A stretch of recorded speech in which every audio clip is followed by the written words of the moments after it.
Hey, what's up everybody? Kasai here, and today I wanted to take a look at some customs and figure modifications that I've done that really didn't warrant a video of their own, to want to make just a showcase video. And then there was one special arts and crafty sort of project that you can see in the bottom left. So let's get started. We're gonna go from least to most involved. So for starters, I got the Love and Thunder Korg Build-A-Figure. I didn't really need to have two Korgs on the shelf, though I really do like the original Korg figure, but the Love and Thunder one does kind of beat it because it's all pinless. And so instead of putting him in a bin, I felt like gluing on just a little bit of a mustache and turning him into Dwayne, Korg's lover, from the end of Love and Thunder, just for fun. So yeah, just a simple little custom, but it makes a new character for the shelf. So next up, we've got the beginnings of my Moon Knight mods. I want to give him a wash of some kind, but I don't want it to get too dark and too muddy that I've seen some people do. And then I really want a new head for him, because I'm just not a fan of the way this head looks. It's pretty off, and it doesn't have the same like attitude of the actual costume head. But this is a soft goods cape with a bendy wire from Soft Goods Studios on Instagram and Etsy. He's a really good seller. He's very helpful, very great customer service. Doing a great job. This cape is pretty dope.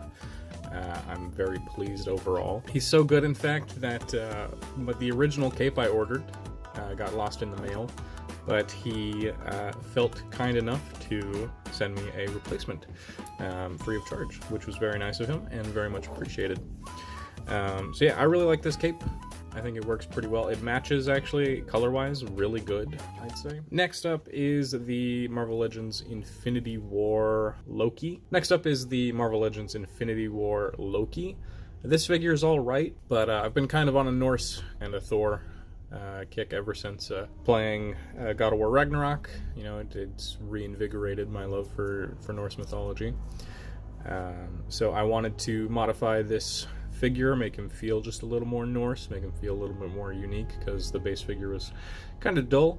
So I gave him this sort of pleather belt with a gold trim glued on that was sent to me by Merai. And then he's got this belt going around that I glued on that came from a Dr. Doom tunic kit, and then a little belt over there. He's got his shoulder pad glued on from the base figures cape. He's got this Drizzt cape from, unfortunately I don't remember, and I can't seem to find the seller that I bought this from, but he was selling Drizzt capes, and this one I'm not in love with for Drizzt Do'Urden, the D&D character. Rebel 10 Customs has one that personally I like the look of a lot more, so I'm going to get that one, and I figured I would use the Drizzt cape on Loki, since it was appropriately his color. And then this is half of the shoulder fur from a Black Series Range Trooper. It doesn't lay as well as I would like, but it just adds sort of that fur, you know, Norse sort of look that I was going for. Next up is my Marvel Legends John Walker US Agent that I customized. This figure is pretty simple. It's basically just the standard release of the US Agent figure that I painted the proper colors on the chest of. And then I removed the star on his forehead and sanded it down. I should take some acetone to it just to smooth it out a bit. And then I'm pretty sure this is not accurate, but I painted the wings on his head red because I just like the look of that. And then I also painted the Gamerverse Captain America shield to be sort of a US Agent color scheme. Next up is another John Walker. This one I like to call my What If John Walker.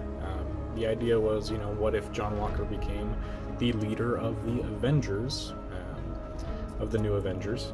So I painted the knee pads, forearm plates, elbow pads, shoulder pads, and helmet a beautiful metallic blue. And then I gave him the U.S. agent color pattern on his chest, just to spruce it up a little bit more, and I really love the way this guy looks. I also painted the straps on his thighs red. I believe I painted the belt buckle red in part, and then I painted red around the gauntlets and some white across as well. And ultimately, I just really love the way this looks. I think it's super cool. I'm a big fan of John Walker, obviously, so I wanted to just tribute him with my own sort of take on the character and design. And I also painted some metallic blue on the shield to match as well. Getting into the last few more involved items and my favorites. First off, we've got Lady Sif. I've always really wanted the Marvel Legends figure of Lady Sif, but I haven't gotten her until this month. Just because I didn't have the spark.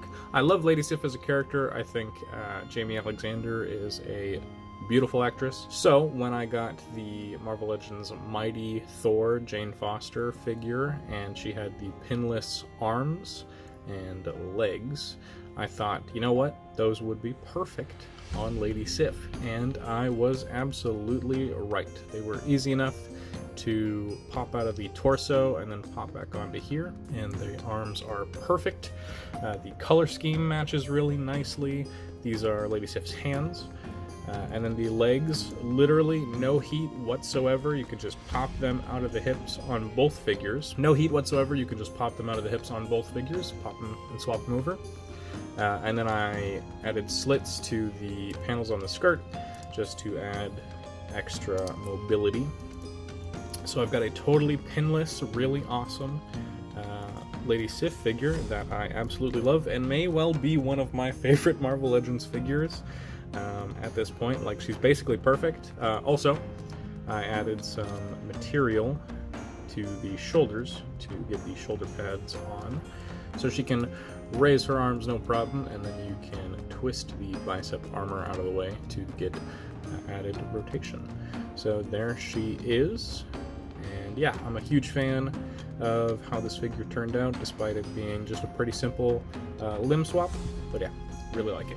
In a similar vein, though a little more involved, this is the Marvel Legends Love and Thunder Armored Thor figure with the arms and head of the Ravager Thor. This one was a little more complicated, so to start with, I repainted the armor to be more, to suit my tastes more. I didn't like that the discs were all different colors, and in the movie I don't like that they're all black. I think that they should be silver, that they should stand out, pop a little bit more. So I painted those silver, took out all the silver paint of the rest of the armor, and just painted it blues and golds to give it a very nice cohesive look. And then I removed the arms from Thor, which was easy enough. This is a softer upper torso here, so just some heat was able to pop it out. And then to remove the arms from Ravager Thor, I did have to crack open the upper torso, which was a bit of a pain, but ultimately worth it. I had to trim off a little bit of the pegs and then heat the torso up, and they were able to pop right in. As for the forearms, I had to remove the forearm of the armored Thor and then Dremel out his forearm so that this gauntlet could slip over the bare arm of Thor, and then just swap the head on. And then this cape was from a Marvel Legends Doctor Doom red tunic set that I glued on in place of his plastic red cape. There are a bunch of red capes that you can get just specifically for Love and Thunder Thor, but that's just the one I had on hand. I didn't want to buy another one when I had a perfectly suitable cape on hand. And then the Mjolnir is not Jane Foster's. This is the one that came with Captain America. worthy Captain America, so I'm just using it here because I do prefer Thor with Mjolnir ultimately. And lastly, there is this throne, this stone carved throne that I made. I had a bunch of just little chunks of pink foam lying around that I decided to finally do something with. So I started putting shapes together, carving stuff out, and I got the idea to make this throne. It's made out of 1, 2, 3, 4, 5, 6 pieces total. And I think it looks really dope. I carved into it, cut into it, gave it this chiseled, worn stone look, and then did a base coat of black. I did a dry brush of dark gray, and then an even fainter dry brush of light gray. So kicked on some browns around it, and then I went in and glued in faux moss to all these cracks and crevices to make it look like it's been sitting out for a long time, and you know, moss has just started growing all over it. So I really love the way that this turned out. It is, in essence, I mean, I made it from scratch, so in essence it is a 1/12 scale. It only fits kind of smaller figures, really, like female figures, or smaller male figures. John Walker's a pretty big one, but let's see how he fits.